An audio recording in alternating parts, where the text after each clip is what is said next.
Coworkers who have completely crossed professional boundaries, what was your breaking point? Last year, I started my first job out of college at a mid-sized marketing firm downtown.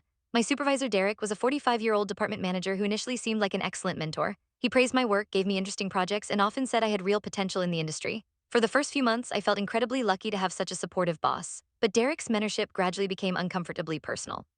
He started asking about my dating life during one-on-one meetings, commenting on my appearance, and insisting we grab drinks after work to discuss career development.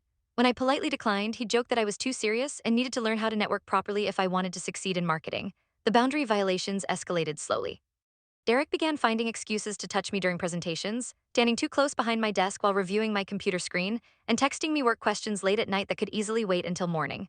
He started scheduling our meetings for the end of the day when most people had gone home, claiming it was the only time he could focus on developing my skills. During the company holiday party, Derek cornered me by the bar and whispered that he could fast-track my promotion if I was willing to be more flexible. His hand lingered on my lower back as he spoke, and when I stepped away, he smiled and said, "Think about it over the weekend. Smart girls like you know how to play the game." I tried discussing my concerns with Jennifer from HR, but she dismissed my complaints as misunderstanding Derek's old-school management style. She suggested I was being oversensitive and that successful women learn to handle difficult personalities without making accusations that could damage their careers. The situation reached its climax during a late Friday meeting in Derek's office. He closed the door and began his usual inappropriate comments, but this time he physically blocked my path to the exit.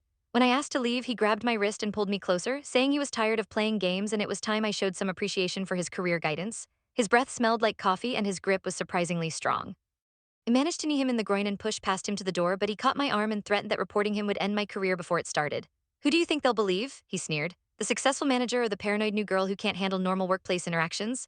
I immediately went to my car and called the company's ethics hotline, reporting everything while sitting in the parking garage. I also filed a police report that same evening and started documenting every interaction I could remember with dates and witnesses. The internal investigation took 3 weeks, during which Derek was suspended with pay. Security camera footage from the hallway showed Derek's aggressive body language during our final confrontation, and 2 other female employees came forward with similar stories once they learned about my complaint. Derek was terminated for gross misconduct and ultimately faced criminal charges for assault. The company offered me a transfer to a different department with a raise, which I accepted. Derek's career in marketing is essentially over word travels fast in our industry. I now serve on our workplace safety committee and help train new employees about recognizing inappropriate behavior. My office door stays open during all meetings, and I never work late alone anymore.